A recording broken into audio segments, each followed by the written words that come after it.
Welcome to Sri paper news. ముందుగా headlines. CM Chandrababu Naidu అధ్యక్షతన TDLP సమావేశం. ఎమ్మెల్యేలు అనవసరమైన విషయాలు మాట్లాడవద్దని సూచన.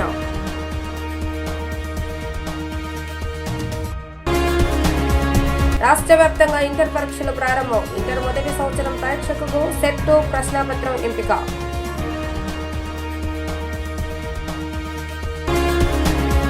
రాష్ట్ర ఆర్థిక పరిస్థితిని పట్టాలెక్కించే బడ్జెట్ ఇది అన్న ఉప ముఖ్యమంత్రి పవన్ కళ్యాణ్. రెవెన్యూ లోటు, ద్రవ్య లోటు తగ్గించేలా కూటమి ప్రభుత్వం చర్యలు తీసుకుందని వ్యాఖ్య. మార్చి నెలాఖరుకల్లా నామినేటెడ్ పదవులు భర్తీ చేస్తామని సీఎం చంద్రబాబు నాయుడు స్పష్టం చేశారు. ఎమ్మెల్యేలకు, ప్రజలకు, కేడర్కు మధ్య సమన్వయం పెరగాలని సూచించారు. ఆర్థిక పరిస్థితి ఆధారంగా ఎప్పుడు నిర్ణయం తీసుకోవాలో తాను చూస్తానని ఆయన తేల్చి చెప్పారు. అసెంబ్లీ కమిటీ హాల్లో సీఎం చంద్రబాబు నాయుడు అధ్యక్షతన టీడీఎల్పీ సమావేశం జరిగింది. ఈ కమిటీలో పలు కీలక వ్యాఖ్యలు చేశారు. సాధికార కమిటీ సభ్యులకే నామినేట్ పదవులని తేల్చి చెప్పారు. మార్కెట్ యార్డులు, దేవస్థానాలకు పేర్లు ఇవ్వాలని సూచించారు. పార్టీ పదవులు మహానాడులోపు పూర్తి చేయాలని తెలిపారు. ఎమ్మెల్యేలు బహిరంగంగా మాట్లాడే సమయాల్లో జాగ్రత్తగా మాట్లాడాలని సూచించారు. అనవసరమైన విషయాలు మాట్లాడవద్దని సీఎం హెచ్చరించారు. మనం ఏదైనా పొరపాటుగా మాట్లాడితే విపక్షం దాన్ని అవకాశంగా తీసుకుంటుందని వెల్లడించారు. కేంద్ర బడ్జెట్ తరహాలోనే రాష్ట్ర బడ్జెట్ పై కూడా విస్తృతమైన చర్చ జరగాలని అన్నారు. వేసవిలో అనారోగ్య కేసులపై మంత్రులు అప్రమత్తంగా ఉండాలని సూచించారు. సీనియర్లకు తన మైండ్ సెట్ ఎలా ఉంటుందో తెలుసు, కానీ కొత్త వాళ్లు కూడా తెలుసుకోవాలని అన్నారు. అందరూ కలిసి ప్రయాణం చేయాలని తేల్చి చెప్పారు. ఏపీలో ఇంటర్మీడియట్ పరీక్షలు ప్రారంభమయ్యాయి. ఉదయం 9 గంటల నుంచి మధ్యాహ్నం 12 గంటల వరకు పరీక్షలు జరగనున్నాయి. తొలి రోజు మొదటి సంవత్సరం విద్యార్థులకు ద్వితీయ భాషపై పరీక్ష నిర్వహిస్తున్నారు. ఏపీ వ్యాప్తంగా 1500 పరీక్షా కేంద్రాలను ఏర్పాటు చేశారు. 10.58 లక్షల మంది విద్యార్థులు పరీక్షలు రాయనున్నారు. అన్ని పరీక్షా కేంద్రాల్లో సీసీ కెమెరాలు ఏర్పాటు చేసి ఆన్లైన్లో ఉన్నతాధికారులు కార్యాలయాలకు అనుసంధానం చేశారు. పరీక్షా కేంద్రాలకు నో మొబైల్ జోన్ గా ప్రకటించారు.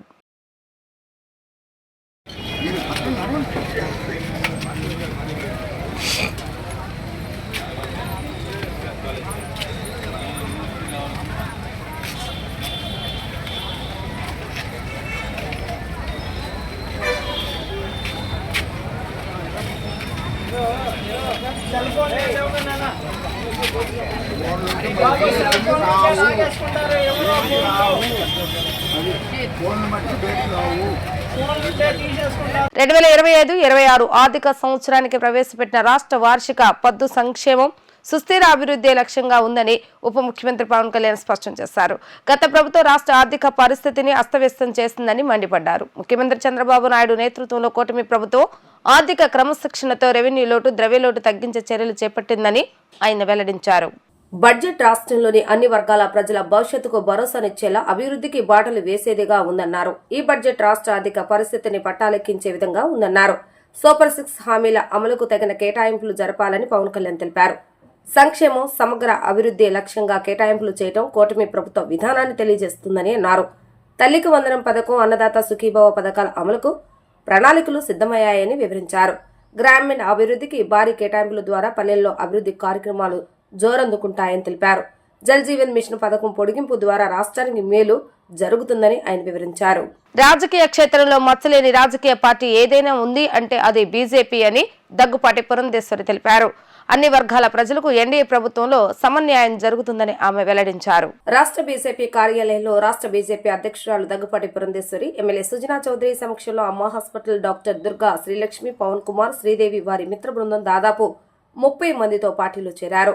పార్టీలో చేరిన వారిని పార్టీ కండువా కప్పి పార్టీలోకి సాధారణంగా ఆహ్వానించారు. ఈ సందర్భంగా రాష్ట్ర బీజేపీ అధ్యక్షురాలు దగ్గుపాటి పురంధేశ్వరి మాట్లాడుతూ, రాజకీయ క్షేత్రంలో మచ్చలేని రాజకీయ పార్టీ ఏదైనా ఉంది అంటే అది బీజేపీ అని తెలిపారు. అన్ని వర్గాల ప్రజలకు ఎన్డీఏ ప్రభుత్వంలో సమన్యాయం జరుగుతుందని చెప్పారు. పార్టీలో చేరిన ప్రతి ఒక్కరికి సముచిత స్థానం కల్పిస్తామని అన్నారు. పార్టీ అభ్యున్నత కోసం ప్రతి ఒక్కరూ కృషి చేయాలని ఆమె పిలుపునిచ్చారు.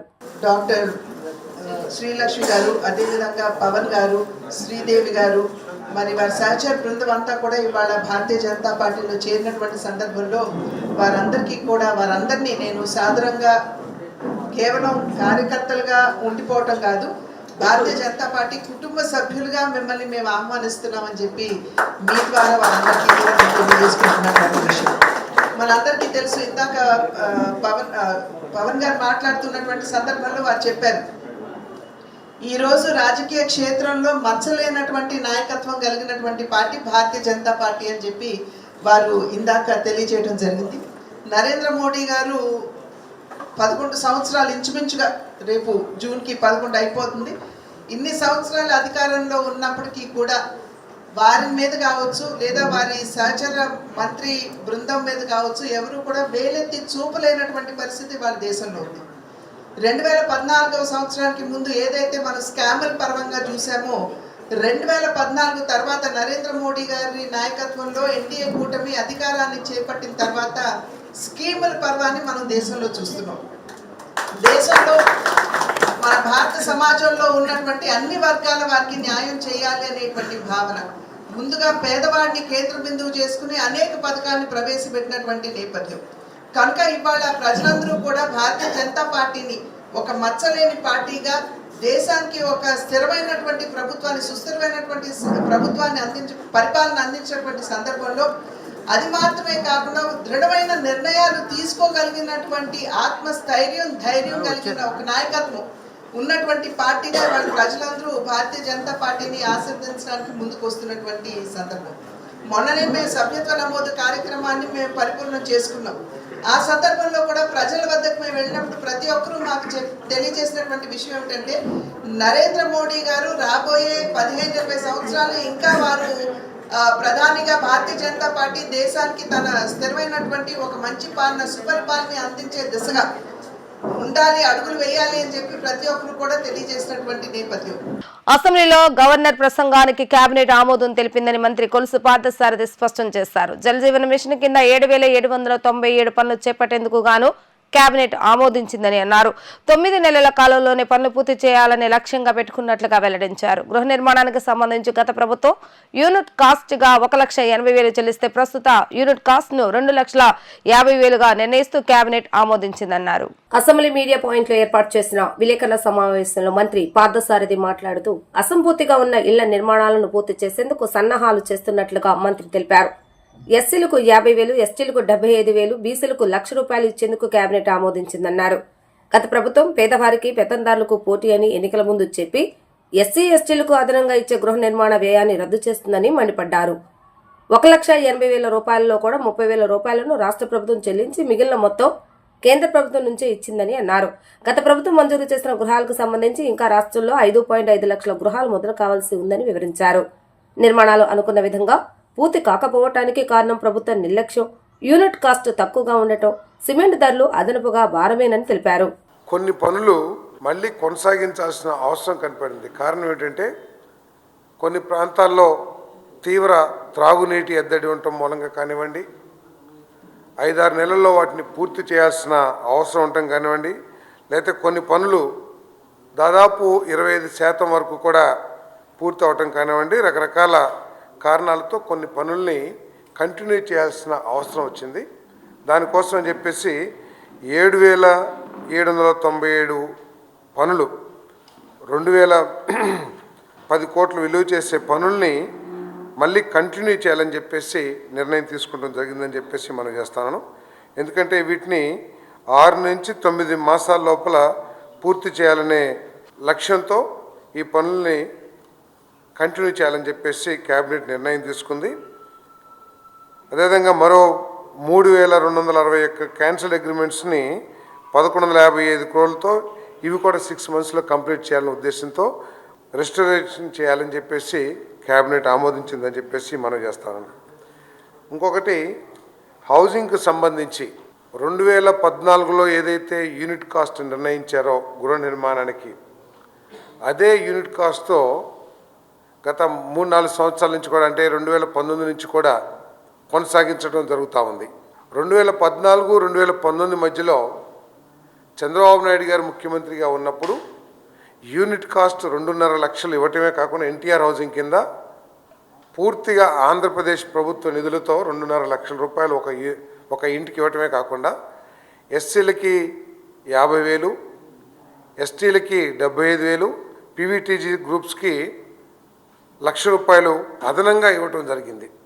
మరి నా ఎస్సీ, నా ఎస్టీ, నా బీసీ అనే జగన్మోహన్ రెడ్డి గారు, అంతేకాకుండా ఎన్నికల ముందు పేదవాళ్ళకి పెత్తందారులకి పోటీ అని చెప్పేసి ఏదో పేదవాళ్ళ కోసం తానే జన్మించినట్లు ప్రచారం చేసుకున్న జగన్మోహన్ రెడ్డి గారు ఎస్సీలకి ఎస్టీలకి ఇచ్చే అదనపు ఆర్థిక సహాయాన్ని పూర్తిగా రద్దు చేసి ఏదైతే పూర్తి ఆంధ్రప్రదేశ్ ప్రభుత్వ నిధులతో చంద్రబాబు నాయుడు గారు యూనిట్కి అంటే ఒక ఇంటికి 2.5 లక్షలు ఇచ్చారో దానిని 1,80,000 రూపాయలకి కుదించటం, ఆ 1,80,000లో కూడా కేవలం 30,000 రూపాయలు మాత్రమే రాష్ట్ర ప్రభుత్వం ఇచ్చి 1,50,000 కేంద్ర ప్రభుత్వం నుంచి ఇచ్చే యూనిట్ కాస్ట్ని 2019-2024 మధ్యలో జగన్మోహన్ రెడ్డి గారి ప్రభుత్వం ఇచ్చిన విషయం అందరికీ తెలిసిందే.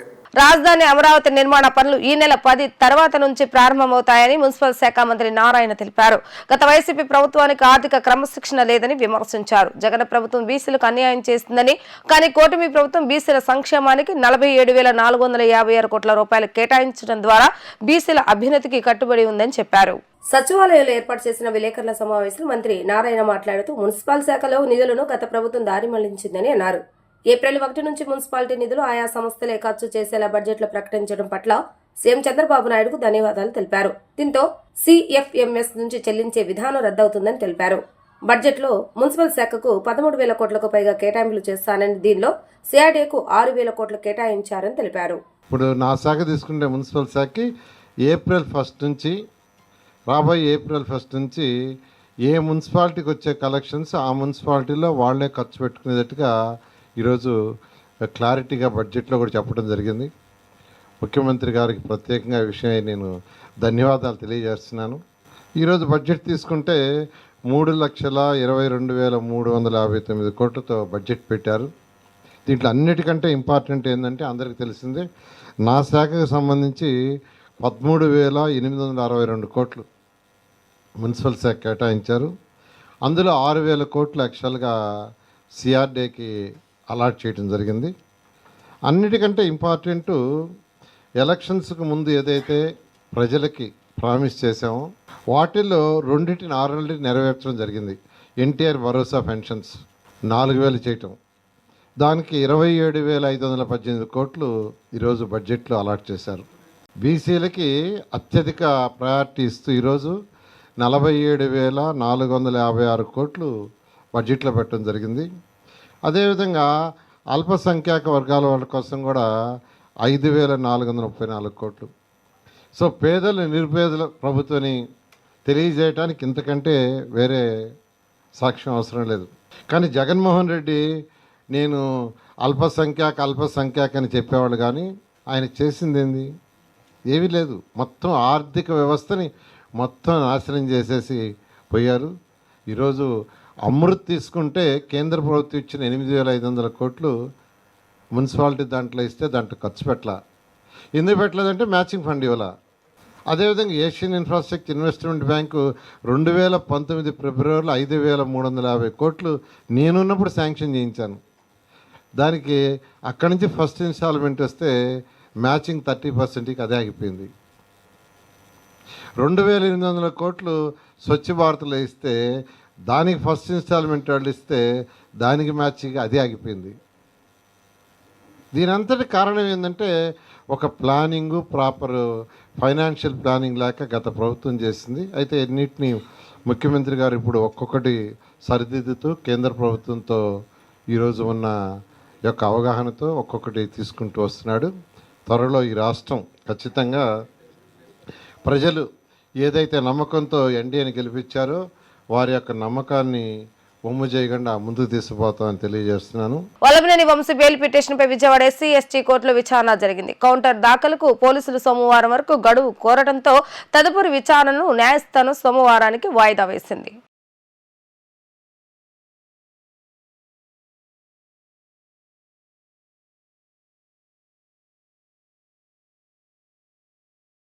సీఎం చంద్రబాబు నాయుడు నాయకత్వంలోని కూటమి ప్రభుత్వం నేడు 3.22 లక్షల కోట్ల పూర్తి స్థాయి బడ్జెట్ను ప్రవేశపెట్టడంపై రాష్ట్ర కాంగ్రెస్ అధ్యక్షులు వైఎస్ షర్మిల విమర్శనాస్త్రాలు సంధించారు. ఇది మంచి ప్రభుత్వం కాదు, ముంచే ప్రభుత్వం అని తొలి బడ్జెట్తోనే నిరూపితమైందని ఆమె అన్నారు. సూపర్ 6 సూపర్ ఫ్లాప్ అని విమర్శించారు. కూటమి ప్రభుత్వం తొలి బడ్జెట్ సంఖ్య గణం, కేటాయింపులు శూన్యం, అంతా అంకెల గారడి, అభూత కల్పన, దశ దిశ లేని పసలేని బడ్జెట్ ఇది. రాష్ట్రం గుల్ల బడ్జెట్ అంతా డొల్ల. ప్రజల ఆకాంక్షలకు విరుద్ధంగా ఎన్నికల వాగ్దానాలను పూర్తిగా విస్మరించారు. సూపర్ 6 పథకాలకు పంగనామాలు పెట్టారు అంటూ షర్మిల ధ్వజమెత్తారు. ఈ బడ్జెట్లో విజన్ లేదు, విజన్ డమ్ లేదు. అంతా ఇంద్రజాలమే, మిషన్ లేదు, మీనింగ్ లేదు, కేవలం మహేంద్రజాలమే అంటూ ఆమె విమర్శించారు. బీఎస్సీ నర్సింగ్, జేఎన్ఎంలు, ఏఎన్ఎంల విద్యను అభ్యసిస్తున్న వారికి ఐరోపా దేశాల ఉద్యోగ అవకాశాలు కల్పించేందుకు ప్రభుత్వం చర్యలు చేపట్టింది. ఇందులో భాగంగా ఏపీ నైపుణ్యాభివృద్ధి సంస్థ స్కిల్ బి సంస్థతో అవగాహన ఒప్పందాన్ని కుదుర్చుకుంది. మంత్రి నారా లోకేష్ సమక్షంలో ఈ మేరకు ఒప్పందం చేసుకున్నారు. ఈ సందర్భంగా లోకేష్ మాట్లాడుతూ జర్మనీలోని హాస్పిటల్ వృద్ధుల సంరక్షణకు 3 లక్షల మంది నర్సింగ్ సిబ్బంది అవసరం ఉందని, ఈ అవకాశాన్ని రాష్ట్ర విద్యార్థులు అందిపుచ్చుకునేందుకు ఈ ఒప్పందం దోహదం చేస్తుందన్నారు. స్కిల్ బి ఇండియా వ్యవస్థాపకుడు విజయమూరి రవిచంద్ర గౌతమ్, సీఈఓ ఉజ్జల్ చౌహాన్ మాట్లాడుతూ తమ సంస్థ ద్వారా 10,000 మందికి పైగా విదేశాల ఉద్యోగాలు సాధించారని అన్నారు. రాష్ట్రంలోని ప్రభుత్వ నర్సింగ్ కాలేజీలు, విశాఖపట్నంలోని ప్రైవేట్ నర్సింగ్ కాలేజీలు, గోదావరి జిల్లాలు, శ్రీకాకుళం, విజయనగరం జిల్లాలో 4,000 మందికి జర్మన్ భాషపై శిక్షణ ఇస్తున్నామని అన్నారు. వార్తలు ముగించే ముందు హెడ్లైన్స్ మరొకసారి. సీఎం చంద్రబాబు నాయుడు అధ్యక్షతన టీడీఎల్పీ సమావేశం. ఎమ్మెల్యేలు అనవసరమైన విషయాలు మాట్లాడవద్దని సూచన.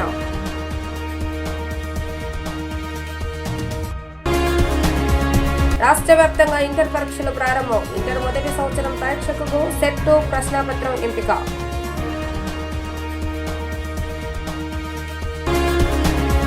రాష్ట్ర ఆర్థిక పరిస్థితిని పట్టాలెక్కించే బడ్జెట్ ఇది అన్న ఉప ముఖ్యమంత్రి పవన్ కళ్యాణ్. రెవెన్యూ లోటు, ద్రవ్య లోటు తగ్గించేలా కూటమి ప్రభుత్వం చర్యలు తీసుకుందని వ్యాఖ్య. ఇవి ఈ రోజు వార్తా విశేషాలు. మరలా తిరిగి ప్రసారం వార్తలు మళ్ళీ కలుద్దాం. అందరికీ సెలవు, నమస్కారం.